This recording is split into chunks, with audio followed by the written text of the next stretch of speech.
நாளிலே அனைவருக்கும் காலை வாழ்த்தை தெரிந்து கொள்கிறேன். நாம் ஜெபித்து ஆராய துவக்குவோமாக. அன்பின் பரமபிதாவே, நன்மையான ஆராதனை வேலையை ஆண்டவரே உங்களை கடத்த ஒப்பிக்கிறோம். நீர் எங்கள் மத்தியிலே பிரசனமாக இருக்கிறேன் என்று விசுவாசிக்கின்றோம். தேவர்தாமே இந்த ஆராதனையின் ஒவ்வொரு நிலையிலும் எங்களை ஒருமுகப்படுத்தி முற்றிலுமாக எண்ணங்களை, சிந்தனைகளை வழிபடுகின்ற காரியத்திலே செலவிட அருட்சியின் சுவாமி ஆண்டு கொண்டும் பலப்படுத்தும் ஆசீர்வதியும் ஆண்டவர் இயேசுவின் மூலம் வேண்டுகின்றோம் நல்ல பிதாவே, ஆமென். ஆராதனைக்கு துவக்கப்பாடலாக பாமாலை பகுதியிலே 367வது பாமாலை பாடுவோம். பாமாலை 367 ஆண்டவா பிரசன்னமாகி என்று துவங்கும் பாடல்.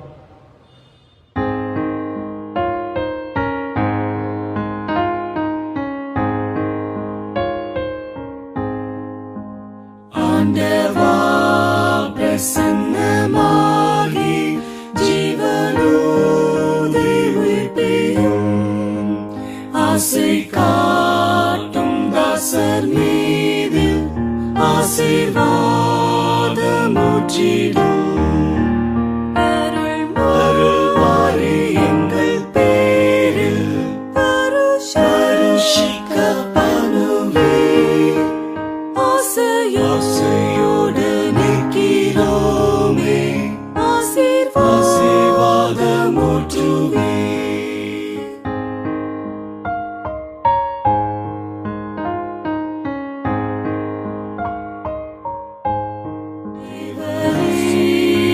பாதத்தண்டை அவளோடு கூடினோம்.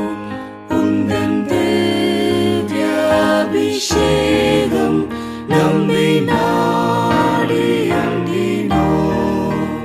அருள்வாரி எங்கள் பேரில் பருஷிக்க பனுவே ஆசையோடு நிற்கிறோமே ஆசீர்வாதமுற்றுவே. ஆசையோடு நிற்கிறோமே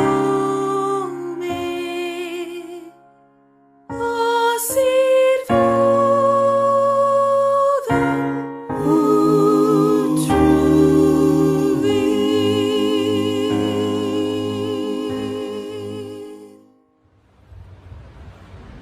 கடவுள் ஆவியாயிருக்கிறார். அவரை தொழுகின்ற நாம் அனைவரும் ஆவியோடும் உண்மையோடும் அவரை தொழுது கொள்ள வேண்டும். நம்முடைய பிதாவாகிய கடவுளாலும் கர்த்தராகிய இயேசு கிறிஸ்துவினாலும் உங்களுக்கு கிருபையும் சமாதானம் உண்டாவதாக. இன்று கர்த்தர் உண்டு பண்ண திருநாள். இதிலே கலிகூர்ந்து மகிழக்கிடவோம். ஜெபிப்போமாக. எங்கள் தந்தையாம் கடவுளே, முது வல்லமையினாலும் ஞானத்தினாலும் எல்லாவற்றையும் படைத்து உம்முடைய திருக்குமார் நாம் இயேசு கிறிஸ்துவை எங்கள் இரட்சகராக தருகிற உலகத்திலே அன்பு கொண்டீரே எங்களை போற்றுகிறோம். திருக்குமார் நாம் இயேசு கிறிஸ்துவை பாவத்தை தவிர்த்து எல்லாவற்றிலும் எங்களை போல மனுஷராகி எங்கள் பாவங்களுக்காக ஒப்புக் கொடுக்கப்பட்டு எங்கள் நீதிக்காக உயிரோடு எழும்பியவரை இவர்கள் போற்றுகிறோம். பரிசுத்த ஆவி ஆனவராகிய கடவுளே, எல்லா உண்மைக்கும் எங்களை வழிநடத்தி பிதாவின் அன்பை எங்கள் நெஞ்சிலே பொழிகிறவரை எங்களை போற்றுகிறோம். பிதா, குமாரன், பரிசுத்த ஆவியாகிய கடவுளே, உமக்கே எக்காலமும் எல்லா புகழும் மகிமையும் உண்டாவதாக. ஆமென். நம்முடைய பாவங்களை தேவ சமூகத்திலே அறிக்கையிடுகின்ற வேளை நமக்குள் பாவங்கள் என்று சொல்வோமானால் நம்மை நாமே வஞ்சிக்கிறவர்களாக காணப்படுவோமே. நமக்கு உண்மை இருக்காதே, ஆனால் நமது பாவங்களை நாம் அறிக்கைவிட்டால் நம்முடைய பாவங்களை மன்னித்து எந்தவித அநீதம் நம்மை நீங்க சுத்திகரிப்பதற்கு இயேசு கிறிஸ்து நம்பத்தக்கவரும் நீதி உள்ளவராயிருக்கிறார். நம்முடைய நிலங்களுக்கு பிரதிபலிக்க முடியாத பிரதான ஆசாரத்தினாலும் எல்லாவற்றிலும் நம்மை போல சோதிக்கப்பட்டது. ஆனால் பாவமில்லாத பிரதான ஆசாரியரே நமக்கு இருக்கிறார். இத்தகைய வசனுடைய சிந்தையோடு நாம் நமது பாவங்களை தேவ சமூகத்தில் அறிக்கையிடுவோம். இரண்டாம் பாவ ஜெபத்தை நாம் அனைவரும் சேர்ந்து சொல்வோமாக. எங்கள் தந்தையான கடவுளே, நினைவிலாலும் வார்த்தையினாலும் செய்கையினாலும் உமக்கு விரோதமாக பாவம் செய்தோம். முழு மனதோடு நாங்கள் ஆண்டவரை நேசிக்கவில்லை. எங்களிடத்தில் நாங்கள் அன்பு போல அயல்வரிடத்தில் நாங்கள் நன்றி கூறவில்லை. எங்கள் மேல் இரக்கமாயிருக்க உங்களை வேண்டுகிறோம். எங்கள் பாவ அழுகை நீக்கி செல்லுகளையும் எங்கள் குற்றங்களை விட்டுவிடுகளை புரியும். எங்கள் ஆண்டவர் இயேசு கிறிஸ்து மூலமாய் வேண்டுகிறோம் பிதாவே. ஆமென். சர்வ வல்லமையும் மிகுந்த இரக்கமுள்ள நமது ஆண்டவர் பாவ மன்னிப்பையும் பாவ நிவர்த்தியையும் நமக்கு கட்டித்தருளி நம் வாழ்க்கை செயல்படுவதற்கான காலத்தையும் நமது தூய ஆவின் கிருபையும் கேட்பதையும் கொடுப்பாராக. ஆமென். இயேசு கிறிஸ்துவின் திருப்பணி அழைப்பு என்ற செய்திக்கு ஆதாரமாக எடுத்துக்கொள்ளப்பட்ட திருமறை பகுதி பரிசுத்த யோவான் எழுதிய சுவிசேஷம் 20ஆம் அதிகாரம் வசனங்கள் 19 முதல் 23 முடிய வாசிக்க கேட்போம். யோவான் சுவிசேஷம் அதிகாரம் 20 வசனங்கள் 19 முதல் 23 முடிய. வாரத்தின் முதல் நாளாகிய அன்றைய தினம் சாயங்கால வேளையிலே சீஷர்கள் கூடியிருந்த இடத்தில் யூதர்களுக்கு பயந்ததினால் கதவுகள் பூட்டியிருக்கையில் இயேசு வந்து நடுவே நின்று, உங்களுக்கு சமாதானம் என்றார். அவர் இப்படி சொல்லி தம்முடைய கைகளையும் விலாவையும் அவர்களுக்கு காண்பித்தார். சீஷர்கள் கர்த்தரை கண்டு சந்தோஷப்பட்டார்கள். இயேசு மறுபடியும் அவர்களை நோக்கி, உங்களுக்கு சமாதானம் உண்டாவதாக. பிதா என்னை அனுப்பினது போல நானும் உங்களை அனுப்புகிறேன் என்று சொல்லி அவர்கள் மேல் ஊதி, பரிசுத்த ஆவியை பெற்றுக்கொள்ளுங்கள். எவர்களுடைய பாவங்களை மன்னிக்கிறீர்களோ அவைகள் அவர்களுக்கு மன்னிக்கப்படும். எவர்களுடைய பாவங்களை மன்னியாது இருக்கிறீர்களோ அவைகள் அவர்களுக்கு மன்னிக்கப்படாதிருக்கும் என்று கூறினார். தேவன் தாமே இந்த திருவார்த்தைகளை நமக்கு ஆசீர்வதி கொடுப்பாராக. கிறிஸ்துவுக்கே மகிமை உண்டாவதாக. ஆமென்.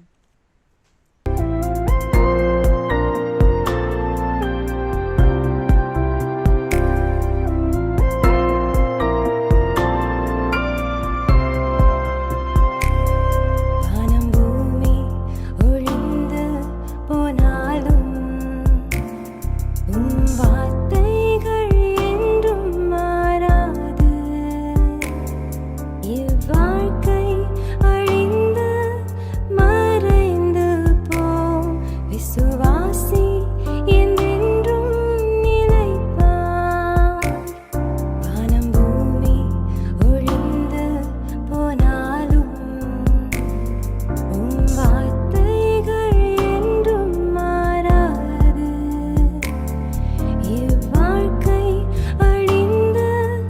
மறைந்து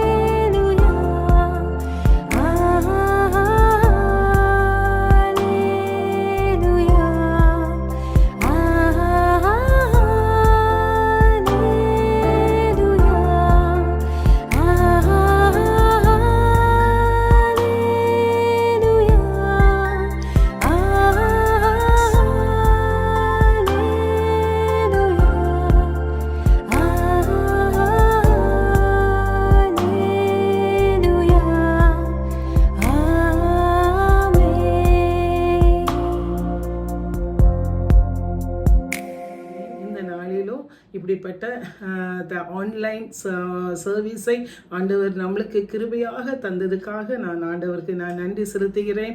ஆண்டவர் இந்த வாய்ப்பை நம்ம போதகர் மூலமாகவும் இந்த சிஎஸ்ஐ பிராட்வே சர்ச் மூலமாகவும் எனக்கு தந்த கிருபைகளுக்காக நான் ஆண்டவருக்கு ஸ்தோத்தரிக்கிறேன், நன்றி செலுத்துகிறேன்.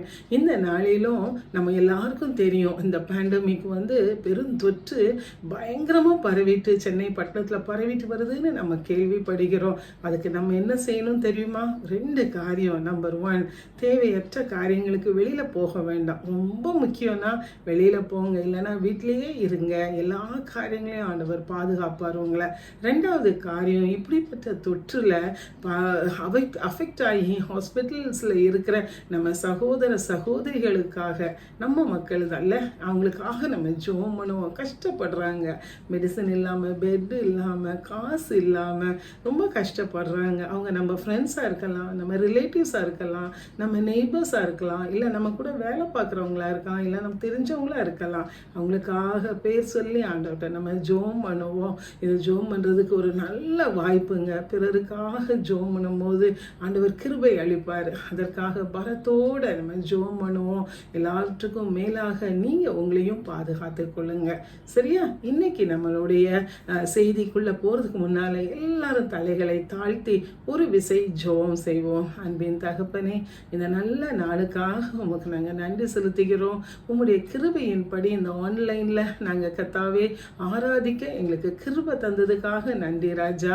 இதை எங்களை பயன்படுத்தி கொள்ள கிருபை தாரும். இப்பொழுதும் வேத வசனத்தை நாங்கள் தியானிக்க இருக்க போகிறோம். அந்த வசனத்தின் மூலமாக நீர் எங்களோடு கூட பேசும், எங்களோடு கூட இடைப்படும். நாங்கள் தீர்மானங்களை எடுக்க இன்னொரு முறை எங்களுக்கு வாய்ப்பை தந்து ஆசீர்வதியும். இது செய்ய போவதுக்காக நாங்கள் நன்றி செலுத்துகிறோம்.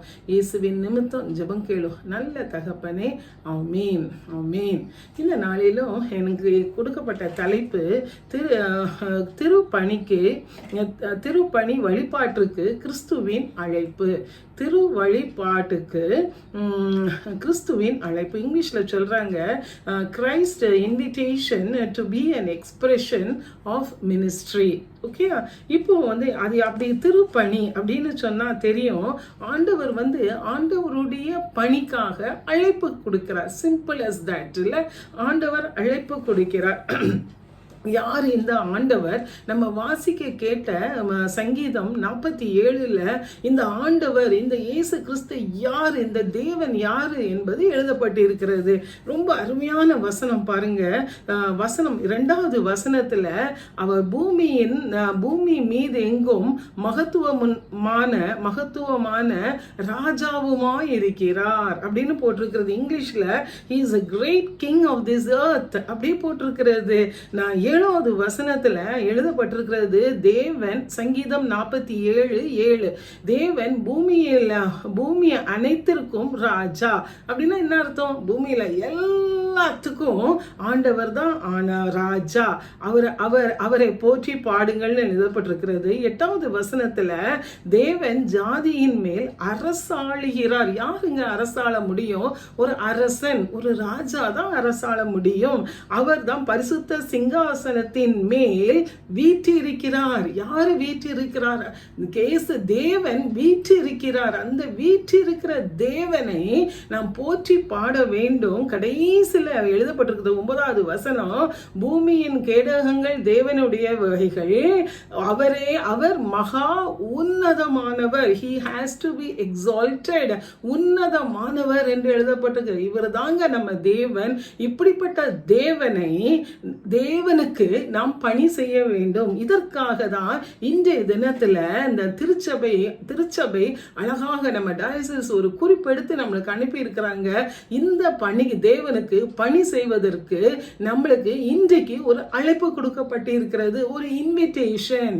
இப்போ சொல்லுங்க, ஒரு இன்விடேஷன் யாராவது ஒரு திருமணத்துக்கு கொடுத்தாங்கன்னா நம்ம என்ன செய்வோம்? 2 காரியம் செய்யலாம். எஸ், நம்ம போவோம், நோ, போக முடியலன்னு சொல்லுவோம். இல்ல, இன்னைக்கு நீங்க தீர்மானம் எடுங்க. ஆண்டவர் உங்களை இன்வைட் பண்றாரு. எதுக்கு? அவருடைய பணி செய்வதற்கு இன்வைட் பண்றாரு. இப்போ நீங்க வசனத்தை கேட்டுட்டு பின்னால கடைசியில ஒரு தீர்மானம் எடுத்து நீங்கள் ஜெபம் செய்ய வேண்டும்.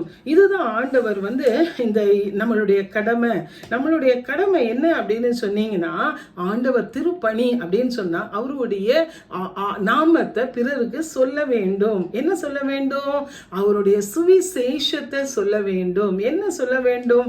அதற்காக தான் அவர் நம்மளை இன்வைட் பண்றாரு. இப்போ நம்ம வாசிக்க கேட்ட யோவான் 20ஆம் அதிகாரம் 19லிருந்து 23 வரைக்கும் நீங்க எடுத்து வைத்துக் கொள்ளுங்கள். அதுல தியானிப்போம் என்றால், ஆண்டவராகிய இயேசு கிறிஸ்து கிறிஸ்து உயிர்த்தெழுந்த பிறகு பாய்ந்து கொண்டு இருந்த சீஷர்களுக்கு அந்த ரூம்ல வந்து தரிசனம் கொடுக்கிறார். தரிசனம் கொடுத்துட்டு அழகாக 2 தடவை நீங்க பார்த்தீங்கன்னா உங்களுக்கு சமாதானம் உண்டாவதாக என்று சொல்கிறார். எதுக்கு சொல்கிறார் தெரியுமா? அந்த சீஷர்கள் பயந்து கொண்டே இருக்கிறார்கள். எதற்கு பயப்படுறாங்க? ஆண்டவராகிய இயேசு கிறிஸ்துவே அறைந்து அவரை கொலை பண்ணிட்டாங்களே, நெக்ஸ்ட் யார பண்ண போறாங்க, என்ன செய்ய போறாங்க அப்படின்னு சொல்லி ஒளிந்து பயந்து கொண்டு இருக்கும்போது ஆண்டவர் அவங்க மத்தியில உள்ள வர்றாரு, அந்த ரூமுக்குள்ள வர்றாரு, அவங்களுக்கு தரிசனம் ஆகிறாரு. சொல்லிட்டு சொல்றாரு, பீஸ் பி அன்டு யூ, உங்களுக்கு சமாதானம் உண்டாவதாக. அப்படி சொன்ன உடனே நீங்க பாருங்க, அங்க வந்து அந்த சீஷர்கள் சந்தோஷப்படுறாங்க. ஒன்றும் இல்லை, ஆண்டவர் என் கூட வந்துட்டாரு இருக்கிறாருன்னு சொல்லி சந்தோஷப்படுற சீஷர்களுக்கு அந்த பயத்தை எடுத்துட்டு இப்போ முகமே மாறி இருக்கு. அந்த சீஷர்களுக்கு ஆண்டவர் என்ன சொல்றாரு தெரியுமா? ஒரு அழைப்பை கொடுக்கிறார். வாசிங்க 21வது வசனத்துல பாருங்க, என் தகப்பன் என் தேவன் என்னை அனுப்புனது போல நான் உங்களை அனுப்புகிறேன் அப்படின்னு சொல்றாரு. சொல்லிட்டு அந்த பயந்த சீஷர்களுக்கு அவங்க ஊதுறாரு. என்ன ஊதுறாரு? பரிசுத்த ஆவியானவரை ஊதுறாரு. இப்போ யோசித்து பாருங்க, ஒரு பயந்து கொண்டு இருக்கிற ஒரு குரூப் ஆஃப் டிசைபிள்ஸ் சமாதானம் கொடுக்கிறாரு, ஒரு மிஷன் கொடுக்கிறாரு. அதுக்கு ஏற்ற பலனாகிய பரிசுத்த ஆவியானவரை ஆண்டவர் கொடுத்துதாங்க இந்த இன்விடேஷனை அந்த சீஷர்களுக்கு கொடுக்கிறாரு. இப்போ பயம் இருக்குமா? நீங்க சரித்திரத்தை புரட்டி பார்த்தீங்கன்னா அங்க இருந்த சீஷர்கள் அத்தனை பேரும் தைரியமா போய் வல்லமையா போய் அவங்க எங்க பயந்து இருந்தாங்களோ அதே இடத்துல சுவிசேஷத்தை அறிவிக்கிறாங்க. 3000 பேர் 5000 பேர்னு ரட்சிக்கப்பட்டு சபையில சேர்க்கப்படுறாங்க. அதற்குன்னு அவங்க பிளான் பண்ணி சிதறி இந்த உலகமெங்கும் அவங்க போய் சுவிசேஷத்தை சொல்றாங்க. அவ்வளவு பேரும் இரத்த சாட்சியாக மறிக்கிறாங்க. எங்க இருந்துங்க இந்த தைரியம் வந்தது? பரிசுத்த ஆவியானவரை பெற்று கொண்டதினால். பயந்திருந்த ஏமாளிகள், பயமா இருந்த மக்கள் தைரியசாலிகளாக மாறி they became bold. Here comes the people who turned the world upside down. அப்போஸ்தலர் நடபடிகள் அவங்கள பத்தி எழுதப்பட்டு இருக்கிறது. These people became bold. ஆண்டவர் கொடுத்த மிஷனை அவங்க செய்தார்கள். ஓகே, இப்போ இதை வாஸ்துக்கு கேட்டோம். இன்னைக்கு ஆண்டவர் டிசைபிள்ஸை போதும் அது முடிச்சிட்டாங்க, உங்களை இன்னைக்கு அழைக்கிறாருங்க. இந்த பணிக்காக, இந்த திரு பணிக்காக நம்ம வாழ்ந்துட்டு இருக்க இந்த உலகத்துல வாழ்ந்துட்டு இருக்கிற உங்களையும் என்னையும் ஆண்டவர் அழைக்கிறாங்க. எதுக்காக அழைக்கிறாரு தெரியுமா? வாசிக்க கேட்ட அந்த 1 பேதுரு 2 அதிகாரம் 1-10 வசனத்தை எடுத்து நம்ம இன்னைக்கு தியானிப்போம். என்ன சொல்லப்பட்டிருக்கிறது தெரியுமா? You are invited. நீங்க வந்து ஒரு ஸ்பிரிச்சுவல் வீடு, ஒரு கூடுகையை கட்டுவதற்காக உங்களை அழைக்கிறேன்னு சொல்றாரு. எப்படி அழைக்கிறாரான்னு தெரியுமா? 5 அதிகாரம் அந்த 2 அதிகாரம் 6, 7, 8 வசனத்தை பார்த்தீங்கன்னா நிறைய தடைகள் வருது. ஆனா 9வது வசனத்துல ஆண்டவர் சொல்கிறார், you are the chosen generation, a holy nation அப்படின்னு சொல்லி உங்களை இருளில் இருந்து மகத்துவமான வெளிச்சத்திற்கு உங்களை ஊழியம் செய்வதற்காக, அவர் பணி செய்வதற்காக அழைக்கிறார். 1 பேதுரு 2 அதிகாரம் 1வது வசனத்திலிருந்து 10வது வசனம் வரைக்கும் நீங்க வாசித்தீங்கன்னா தெரியும். 9, 10ல நீங்கள் இருளில் இருந்து வெளிச்சத்துக்கு உங்களை நீங்க அழைக்கப்பட்டவர்களாக இருக்கிறீர்கள். ரைட்டா? இப்போ அழைக்கப்பட்டா நீங்கள் உங்க பதில் என்ன? What is your response? நீங்க எப்படி ரெஸ்பாண்ட் பண்ண போறீங்க? நம்பர் 1, நான் சுவிசேஷத்தை பிரசங்கிக்க வேண்டும் என்பதே ஆண்டவருடைய திட்டமாக இருக்கிறது. அதுதான் நம்ம டிக்ளேர் பண்ணணும். யாருக்கு டிக்ளேர் பண்ணணும்? நம்ம பக்கத்துல இருக்கிறவங்களுக்கு, நம்மளுக்கு தெரிந்தவங்களுக்கு, இயேசு கிறிஸ்துவ அறியாத மக்களுக்கு இந்த சுவிசேஷத்தை டிக்ளேர் பண்ணணும். டிக்ளேர் பண்றதாங்க என்னோட டியூட்டி. ஆத்மா ஆதாயம் தாங்க நம்ம ஒரு வைஸ் மேனுடைய வேலை. அதுதான் நீதிபதிகள்ல எழுதப்பட்டு இருக்கிறது. இதற்காக தான் அந்த மக்கள் வந்து ஜனங்கள் மரணத்தை நோக்கி போயிட்டு இருக்கிறாங்க. ஆண்டவரை அறியாத மக்கள் நரகத்தை நோக்கி போயிட்டு இருக்கிறாங்களா? அவங்கள தடுத்து நிறுத்துற பணி தாங்க திரு பணி, இயேசு கிறிஸ்து எதிர்பார்க்கிற பணி. ஓகே, இதற்கு நான் என்ன செய்ய வேண்டும்? இந்த கொடுக்கப்பட்ட எனக்கு 20 நிமிஷத்துல ஒரு 3 காரியம் உங்களுக்கு நான் சொல்லி தரேன். சிம்பிளான காரியங்க. நம்பர் 1, என்ன செய்யணும்? நான் ஊழியம் செய்யறதுன்னா நான் என்ன செய்யணும்? நம்பர் 1 பேதுரு 2:9 நீங்கள் ஒரு பரிசுத்த ஜாதியாக உங்களை தெரிந்து கொண்டிருக்கிறேன் என்று சொல்கிறார். பரிசுத்த ஜாதினா யோசித்து பாருங்க. நான் பரிசுத்தமா இருக்கிறேனா? என் கண்கள், என் சிந்தனை, என் இருதயம், நான் செய்யற காரியங்கள், இஸ் இட் ஹோலி? அவர் God is a holy God. அவர் நம்மகிட்ட பரிசுத்தத்தை எதிர்பார்க்கிறாரு. இந்த உலகம் அவ்வளவு அசுத்தமா இருக்கிறது. எஸ்பெஷலி நம்ம கையில வைத்திருக்கிற அந்த மொபைல் எவ்வளவு அசுத்தம் நிறைந்ததாக இருக்கிறது. நான் பரிசுத்தமா இருக்கிறேனா? என் பரிசுத்தத்தை காத்து கொண்டிருக்கிறேனா? நான் தியானிக்கிற தியானம், என் இருதயத்தின் காரியங்கள் எப்படி இருக்கிறது? திருவுள்ளதா, கெட்டதா சிந்திக்குதா, நல்லதா சிந்திக்குதா? என் வார்த்தைகள் பரிசுத்தமான கனம் பொருந்திய வார்த்தைகளா இருக்கிறதா? நான் செய்யற காரியங்கள், என் நடை, உடை, பாவனைகள் பரிசுத்தமாக இருக்கிறதா? கேட்போம். நம்மளையே கேட்டுப்போம். ஆண்டவர் பரிசுத்த ஜாதியா உன்னை நான் தேர்ந்தெடுத்திருக்கிறேன், செலக்டட் அப்படின்னு சொல்றாரு. You are the chosen people சொல்றாரு டு சேவ் திஸ் நேஷன். இந்த சென்னை பட்டணத்தை, இந்த இந்தியா தேசத்தை சந்திக்கிறதுக்கு என்ன செலக்ட் பண்ணியிருக்கிறேன்னு ஆண்டவர் வசனத்துல சொல்லி இருக்கிறாரு. இன்னைக்கு உங்களோட கூட பேசுகிறார். அந்த ஹோலிக்கு நான் பாத்திரவானா? த பெஸ்ட் எக்ஸாம்பிள் எல்லாருக்கும் தெரியும். யோசேப்பு யாருங்க சொல்லி கொடுத்தா? 17 வயசுல அவன் பரிசுத்தமா வாழ்ந்து ஆண்டவர் மகிமையாக வேத புஸ்தகத்தில் அவன் பேர் எழுதி, அவன் இன்சிடென்ட் எழுதி, அவன் வாழ்க்கை சரித்திரம்லாம் எழுதுறதுக்கு அவன் அந்த அளவுக்கு வாழ்ந்தானே. நான் எப்படி வாழ்ந்துட்டு இருக்கிறேன்? இன்னைக்கு ஒப்பு கொடுப்போமா? நான் பரிசுத்தமா இருப்பேன். நான் கிறிஸ்தவன். நான் கிறிஸ்தவ பிரதிபலிக்கிறதுக்காக தெரிந்து கொள்ளப்பட்ட பரிசுத்த ஜாதி, பரிசுத்த generation. I have to lead a Holi life. ஆண்டவர் அதுதான் எதிர்பார்க்கிறார். சுத்த இருதயம், சுத்த கண்ணு, சுத்த நாவு. ஆண்டவர்கிட்ட ஒப்பு கொடுப்போமா? Number 1, being Holi. நம்பர் 2, என்ன செய்யணுமா? Make yourself available. ஈஸிங்க. நீங்கள் என்ன வேலை செய்யுங்க, என்ன பிஸ்னஸ் பண்ணுங்க, என்ன காரியம் செய்யுங்க, you be available for the Lord. ஆண்டவரை பார்த்தீங்கன்னா சீஷர்களை போய் தெரிந்து கொள்றாங்க. மத்தேயு டாக்ஸ் கலெக்டர் என் பின்னால வந்துடுறாருங்க. அந்த பேதுரு மீன் பிடிச்சிட்டு இருக்கிறான். ஏன்னா மீன் பிடிக்கிறவனாக மனுஷனை பிடிக்கிறவனாக ஆக்குறேங்கிறார். அந்த வேலை அதெல்லாம் கவலைப்படல, விட்டுட்டு வந்துடுறான். நான் இந்த காலத்தில் உங்களை வேலையை விட்டுட்டு வாங்க, பிஸ்னஸை விட்டுட்டு வாங்க சொல்லலைங்க. இருக்கிற இடத்துல ஆண்டவருக்குன்னு நீங்கள் ஊழியம் செய்யணுங்க. எப்படிங்க ஊழியம் செய்யணும்? ஒரு கேர் இருக்கணும், ஒரு கன்சர்ன் இருக்கணும், ஒரு ஆண்டவரை பற்றி சொல்லணும். யாருக்கு சொல்லணும்? உங்கள் கூட வேலை பார்க்குறவங்களுக்கு, உங்கள் கூட இருக்கிறவங்களுக்கு, பிஸ்னஸ்னால் அந்த கடைக்கு வர்றவங்க, கடையில் இருக்கிறவங்களுக்கு, என்ன காரியம் செய்கிறீங்களோ, என்ன ட்ராவல் பண்ணுறீங்களோ, பக்கத்தில் இருக்கிறவங்களுக்கு இயேசு கிறிஸ்துவை பற்றி சொல்லுங்க. எப்படிங்க சொல்ல முடியும்? அந்த வெட்கத்தை எடுத்து போட்டுருங்க. தைரியத்தை கேளுங்க. பரிசுத்த ஆவியானவரை கேளுங்க. தைரியம் கொடுப்பாரு. வெட்கத்தை எடுத்து போடுவார். வாயில வார்த்தைகளை தருவார். என்ன பண்ணுங்க? பக்கத்தில் இருக்கிறவங்க, உங்க ரிலேட்டிவ் மரணம் வந்தா அவங்க நரகத்துக்கு போவாங்கங்கிறத நீங்க அனுபவிங்க. இயேசு கிறிஸ்து இல்லாம அவங்க நரகத்துக்கு தான் போவாங்க. ரட்சிக்கப்பட்டு ஆண்டவர் பிள்ளையாக மாறி அவருடைய அபிஷேகம் பெறலைன்னா நம்ம பரலோகத்துக்கு போக முடியாது.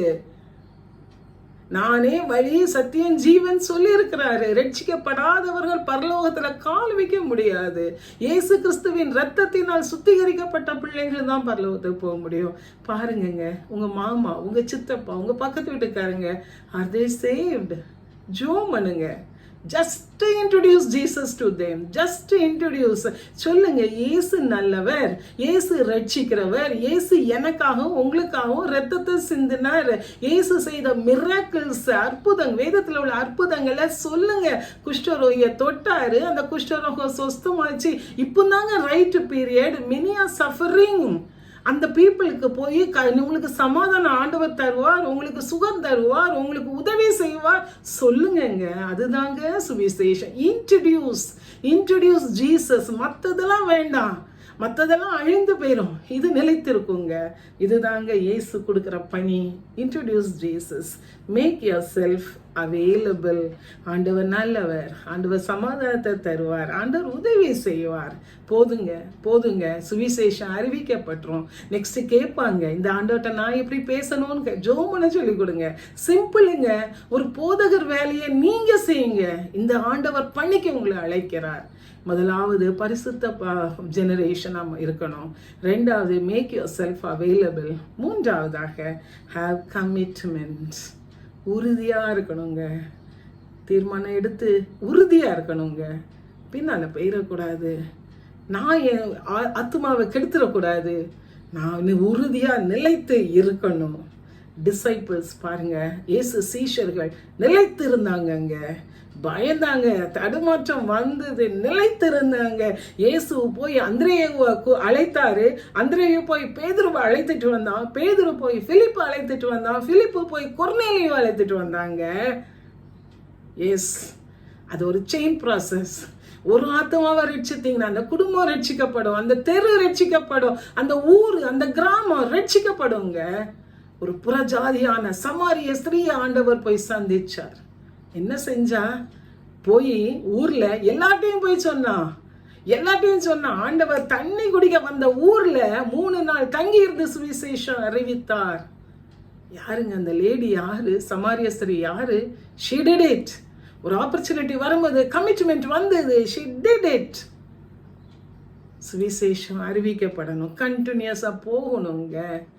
நீங்க செய்யலாம், இருக்கிற இடத்துல நீங்க இருந்து செய்யலாம். தேசம் அழிந்து கொண்டு இருக்கிறதுங்க. உங்களுக்கு தெரியும் யார் அவங்க நம்புறாங்கன்னு தெரியும். இயேசு கிறிஸ்துவ 90%, 99% இந்தியன்ஸ் நம்பலைங்க. சொல்லி கொடுங்க. அழிந்து கொண்டு போறாங்களே, நேரா நரகத்தை நோக்கி ஓடுறாங்களே, ஒரு நாளைக்கு இத்தனை பேர் இறந்துட்டாங்கன்னு சொல்றாங்களே, வேர் ஆர் தே கோயிங்? அவங்க மரணத்தை விட அவங்க போய் சேர்ற இடம் எப்படிப்பட்டதா இருக்கிறது? இதுக்கு தானா இயேசு கிறிஸ்து உலகத்துக்கு வந்தார்? இதுக்கு தானா என்ன ரட்சித்து கிறிஸ்தவன்னு வச்சிருக்கிறாரு?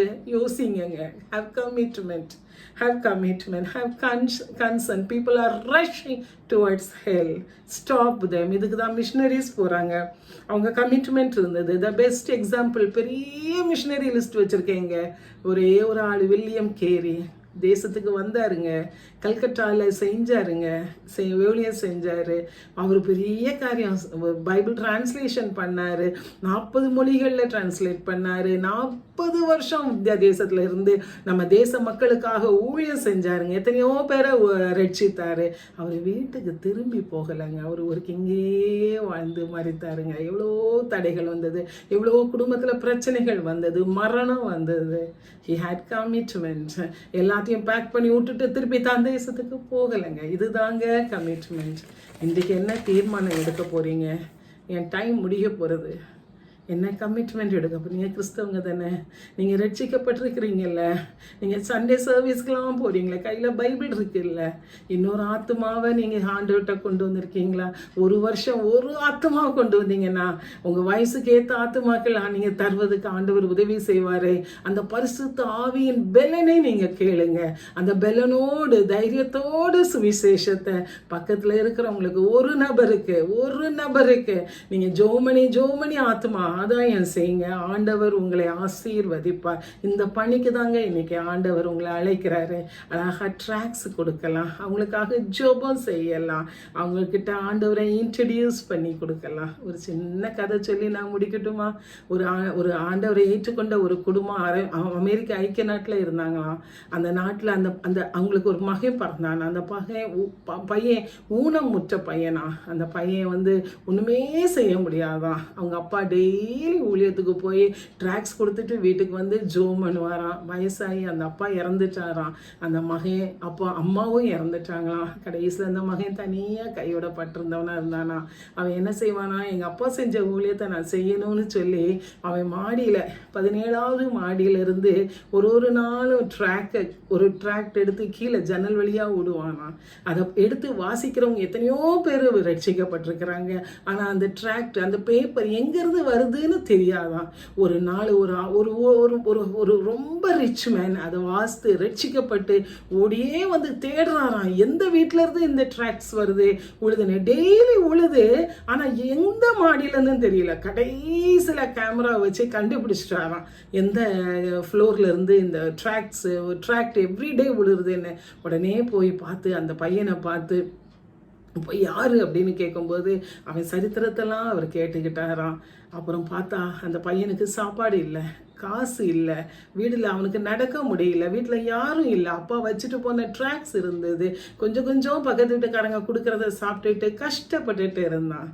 அப்போ இந்த பணக்காரன் சொன்னானா, சரி நீ இந்த ஊழியத்தை செஞ்சு நான் ரட்சிக்கப்பட்டிருக்கிறேன், நான் உனக்கு உதவி செய்கிறேன், நீ எங்கள் வீட்டுக்கு வா, உனக்கு எல்லா வசதியும் தரேன் அப்படின்னானா. அப்போ அந்த பையன் சின்ன பையங்க, 15 வயசு பையன் சொன்னானா, இன்னும் எங்கள் அப்பா செஞ்ச ஊழியத்தை நான் இங்கேருந்து நான் செய்யணும் அப்படின்னு சொன்னானா.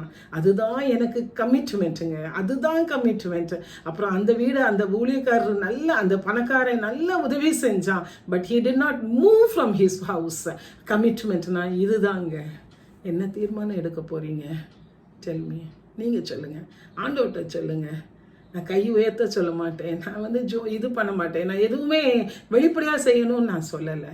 இருதயத்தில் இன்னைக்கு ஒரு கமிட் பண்ணுங்க. ஆண்டவர் உங்களை அழைக்கிறார், நல்ல சந்தர்ப்பம். ஆண்டவர் அந்த சீஷர்களுக்கு என்ன சொன்னார் தெரியுமா? கடைசி பரியந்தம் வரைக்கும் நான் உன்னோடு கூட இருப்பேன், low I am with you till the end அப்படின்னு சொல்லி சொன்னார். ஆண்டவர் உங்களோடையும் கூட இருப்பார், உங்களுக்கு தைரியத்தை கொடுப்பாரு, உங்களுக்கு இருக்கிற வெக்கத்தை எடுத்து போடுவார், உங்களுக்கு பேசுறதுக்கு கிருபை தருவார், ஆப்பர்ச்சுனிட்டிஸ் தருவார். Utilize the opportunity. ஆண்டவர் பணிக்கு ஆண்டவர் உங்களை அழைக்கிறார், கிறிஸ்து அழைக்கிறார். இந்த ஆதாய ஊழியத்தை செய்வதற்கு ஒப்பு கொடுங்க, ஆண்டவர் உதவி செய்வார். ஜெபம் செய்வோமா? அன்பின் தகப்பனே, இந்த நல்ல நாளுக்காக உமக்கு நாங்கள் நன்றி செலுத்துகிறோம், உம்மை துதிக்கிறோம், உம்மை போற்றுகிறோம். இந்த நாளிலும் ஆண்டவரே கத்தாவே, நீ சீஷர்களை அழைத்து அவங்களுக்கு ஒரு மிஷன் கொடுத்தது போல கத்தாவே எங்களையும் அழைத்து இன்றைக்கு எங்கள் மிஷனை நீர்கள் கற்றுக் கொடுத்ததுக்காக நாங்கள் நன்றி செலுத்துகிறோம். ஆண்டவரே, நான் இன்னைக்கு கமிட் பண்ண கிருபைகளை தாரும். ஒரு வாய்ப்பு வரும்போது ஐ வில் இன்ட்ரடியூஸ் ஜீசஸ். ஒரு வாய்ப்பு வரும்போது I will pray for them. ஒரு வாய்ப்பு வரும்போது அவங்களுக்கு ஒரு ட்ராக்ட் கொடுப்பேன். ஒரு வாய்ப்பு வரும்போது ஆண்டவர் செய்த ஆசீர்வாதம், பிளெஸ்ஸிங்ஸ், மிராக்கிள்ஸ் எல்லாவற்றையும் சொல்லி கொடுப்பேன். அப்படியே சொல்லி கொடுக்கும்போது ஆண்டவர் உதவி செய்வார், வழி நடத்துவார். இப்படி யாரெல்லாம் ஒப்பு கொடுத்துருக்கிறீங்களோ ஆண்டவர் பணி செய்வதற்கு ஆண்டவர் உங்களுக்கு பரிசுத்த ஆவியானவரை தருவார். ஆண்டவர் உங்களுக்கு துணை நிற்பார், கூட இருப்பார், உங்களை ஆசீர்வதிப்பார். இயேசுவின் நாமத்தில் ஜெபம் கேளும் நல்ல தகப்பனே, ஆமென். நாம் அனைவரும் எழுந்தவாறு அப்போஸ்தல விசுவாச பிரமாணத்தை சேமி சொல்வதாக. அப்போஸ்தல விசுவாச பிரமாணம். வானத்தையும் பூமியையும் படைத்த சர்வ வல்லமையுள்ள பிதாவாகிய தேவனை விசுவாசிக்கிறேன். அவருடைய ஒரே குமாரனாகிய இயேசு கிறிஸ்துவை விசுவாசிக்கிறேன். அவர் பரிசுத்த ஆவியினாலே கன்னிகையிலிருந்து பிறந்தார். முந்தின காலத்தில் பாடுபட்டு சிலுவையில் மரித்து அடக்கப்பட்டு பாதாளத்தில் இறங்கினார். 3ஆம் நாள் மரித்தோரிலிருந்து எழுந்தருளினார். பரமத்துக்கு ஏறி சர்வ வல்லமையுள்ள பிதாவாகிய தேவன் வழியை பார்த்துவிட்டிருக்கிறார்.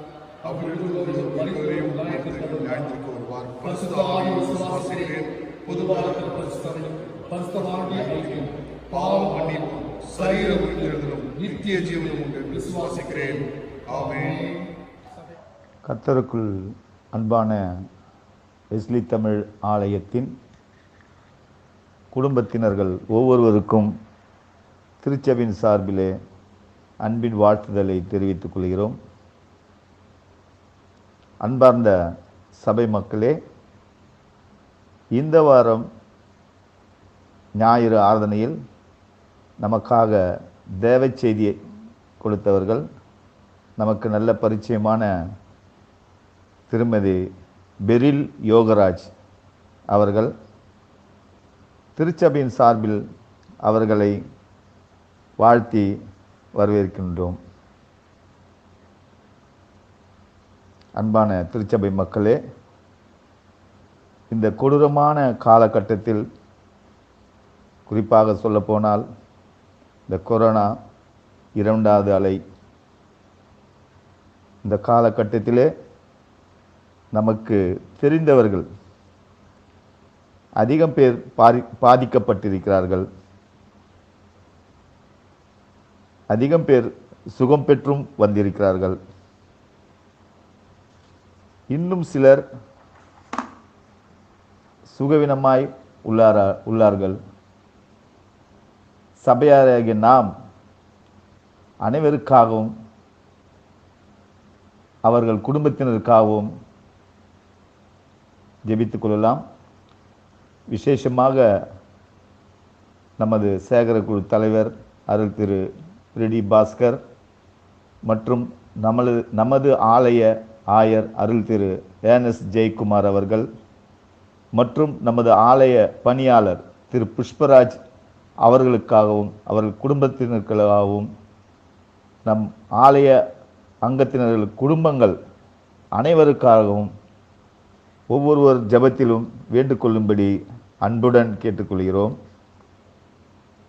இந்த வாரம் தங்களின் பிறந்த நாட்களை காணும் நம் திருச்சபை அங்கத்தினர் குடும்பத்தினர்கள் 9ஆம் தேதி திருமதி ரோஸ்லின் மேரி, திருமதி எஸ்தர் C.K. தாமஸ், 9ஆம் தேதி master Samuel Isaac, master Naveen, 9ஆம் தேதி மாஸ்டர் ஒய் டேனியல் ஐசக், 10ஆம் தேதி திருமதி எம் ஜோஸ்பின் தேவமணி, 10ஆம் தேதி திருமதி செல்வகுமாரி, 10ஆம் தேதி மாஸ்டர் ஜோஷுவா ஜெயசந்தோஷ், 10ஆம் தேதி திரு டி ஜெயராஜ், 11ஆம் தேதி திரு DM தினகரன், 11ஆம் தேதி திரு C. கிளெமென்ட் சாம், திரு DM தினகரன், 11ஆம் தேதி திரு ஆபேல், 12ஆம் தேதி திருமதி எஸ். குமாரி சாமுவேல், 12ஆம் தேதி திரு PS சுரேஷ்குமார், 12ஆம் தேதி மிஸ் கே. அனிதா, 12ஆம் தேதி திரு டி. சைமன், 13ஆம் தேதி திரு எஸ்.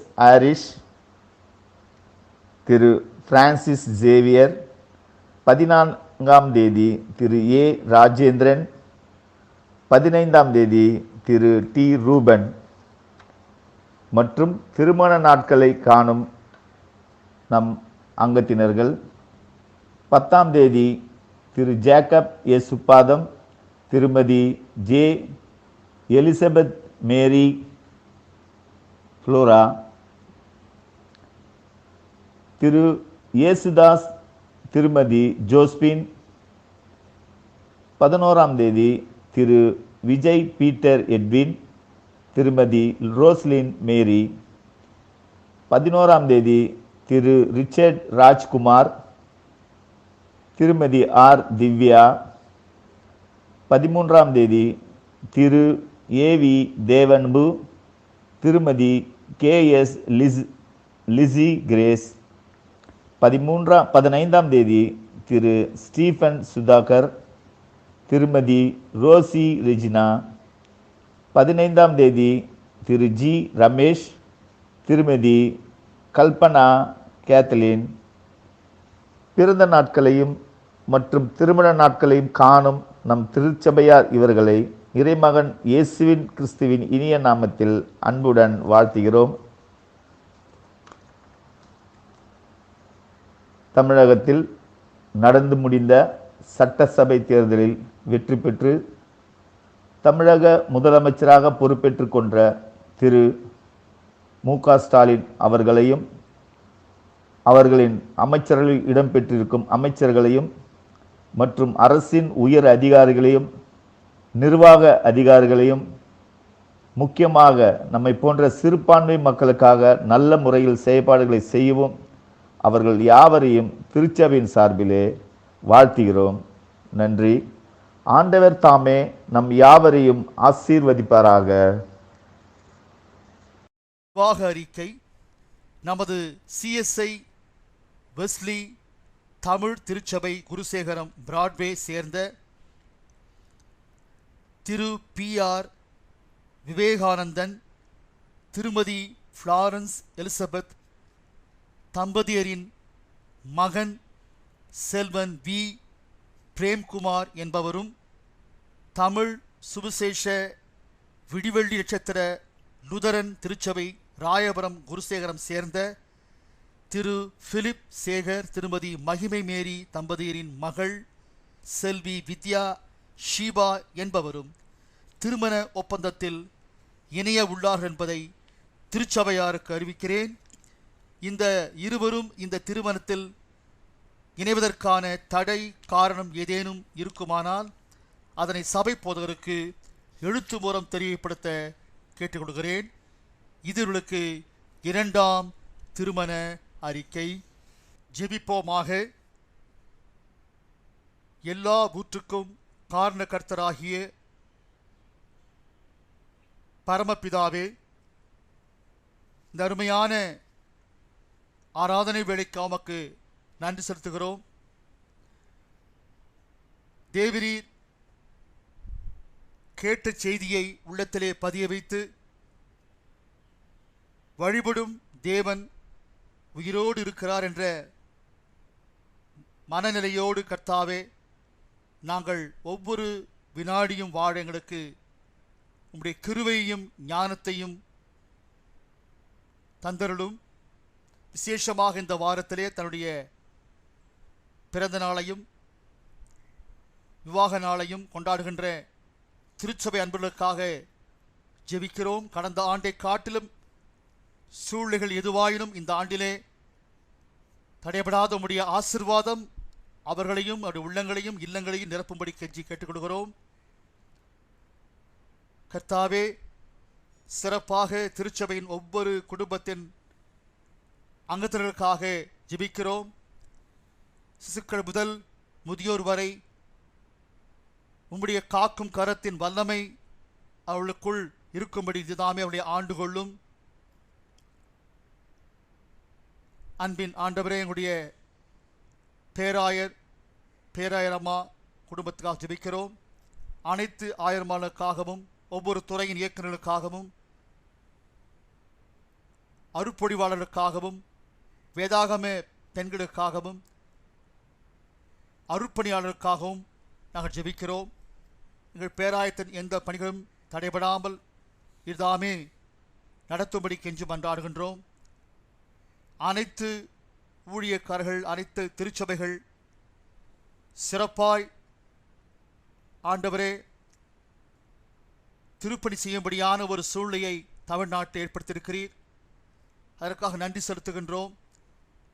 ஆண்டவரே, தொடர்ந்து அவளுக்கு நீர் ஞானத்தை கொடுத்து மக்களை குடிவித்து வாழும்படி அவளுக்கு ஆண்டவரே உம்முடைய நல்ல உள்ளத்தை கொடுக்கும்படி கெஞ்சி மன்றாடுகின்றோம். அன்பின் ஆண்டவரே, விசேஷமாக உலக மக்களாக எங்களுடைய குற்றங்களை, குறைகளை, பலவீனங்களை, பாவங்களெல்லாம் மன்னித்து கொரோனா தொற்றை முற்றிலுமாக உலகத்திலிருந்து ஆண்டவரை நீக்கி போட்டு அனைத்து மக்களும் சுபிட்சமாய் வாழ கிருபை செய்யும். துதி, கனம், மகிமை அனைத்து உமக்கே செலுத்துகின்றோம். எங்கள் அருமை ஆண்டவர் இயேசுவின் மூலம் வேண்டுகின்றோம் நல்ல பிதாவே, ஆமேன். கர்த்தர் இருப்பாராக, ஜெபம் செய்வோம். கர்த்தாவே எங்களுக்கு இறங்கும், கர்த்தாவே எங்களுக்கு இறங்கும். கர்த்த ஜெபத்தை நாம் சேர்ந்து சொல்வோமாக. பரம்பரை நாமம் பேசப்படுவதாக, ராஜ்யம் வருவதாக, சிற்றம் பரம்பரை செய்யப்படுவதாக, அன்று கிராமத்தை எங்களுக்காகவும் எங்கள் விதமாய் குற்றம் செய்து நாங்கள் மன்னிக்கிறோம். எங்கள் குற்றம் எங்களுக்கு மன்னியும். எங்களை சோதனைகளுக்கு விதிக்கப்பட்டால் நீதி கஷ்டப்படும்.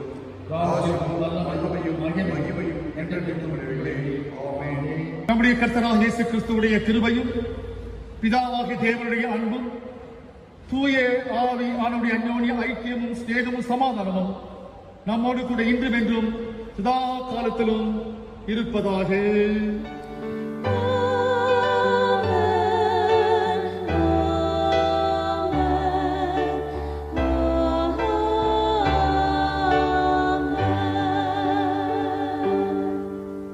இன்றைய ஆராதனை முடிவாக நாம் அனைவரும் பாமாலை பகுதியில் 261வது பாமாலை பாடுவோம். எல்லாருக்குமா உன்னதர் என்ற பாடல்.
தேவ சமாதானத்தோடு வாழ்வோம்.